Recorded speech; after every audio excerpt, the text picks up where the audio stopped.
بسم اللہ الرحمن الرحیم۔ درس ترمذی شریف کی حدیث نمبر 215۔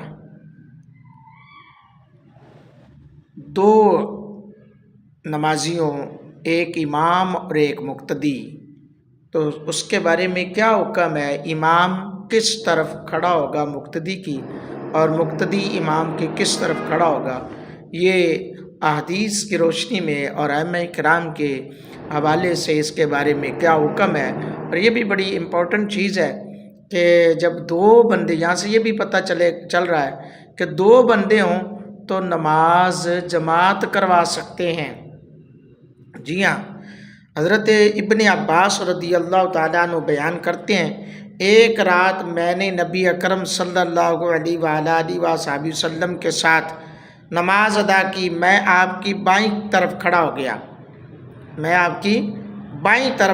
گیا تو نبی پاک صلی اللہ علیہ وآلہ وصحبہ وسلم نے میرے پیچھے کی طرف سے میرے سر کو پکڑا اور مجھے اپنی دائیں طرف کر دیا۔ امام ترمذی فرماتے ہیں اس بارے میں حضرت انس رضی اللہ تعالیٰ عنہ سے بھی حدیث منقول ہے۔ اللہ اکبر۔ اس بات میں تمام ائمہ کرام کا اتفاق ہے کہ اگر ایک مقتدی ہو تو وہ امام کی دائیں طرف کھڑا ہوگا۔ انہوں نے زیر بحث یہ حدیث کو دلیل بنایا ہے۔ حضور علیہ الصلوۃ والسلام حضرت عبداللہ بن عباس رضی اللہ تعالیٰ عنہ کو اپنی دائیں جانب کھڑا کر کے جماعت کی شکل میں نماز ادا کرتے تھے۔ شیخین کے نزدیک مقتدی امام کی دائیں جانب بالکل مساوی کھڑا ہوگا، لیکن حضرت امام محمد رحمۃ اللہ علیہ کا قول ہے کہ امام مقتدی سے 4 انگلی آگے کھڑا ہوگا تاکہ امام اور مقتدی کے مابین امتیاز ہو جائے اور فرق بھی واضح ہو جائے، پتہ چل جائے کہ جماعت کھڑی ہوئی ہے۔ احناف کا بھی فتویٰ، حضرت امام اعظم کا فتویٰ بھی امام محمد علیہ رحمہ کے قول کے مطابق ہے۔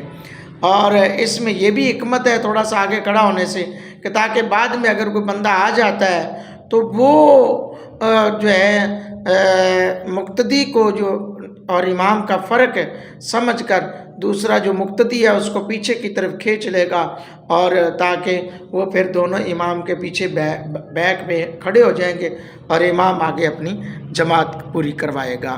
یہ ہے اسلام کا شعار، یہ ہے اسلام کا مقصد، یہ ہے ہمارا مقصد دین کی لوگوں تک ترسیل کرنا، دین لوگوں تک پہنچانا۔ میری دعا ہے اللہ رب العالمین اپنے محبوب کے توسل سے میری آپ کی حاضری کو اپنی بارگاہ اقدس میں قبولیت کا درجہ عطا فرمائے۔ آمین ثم آمین۔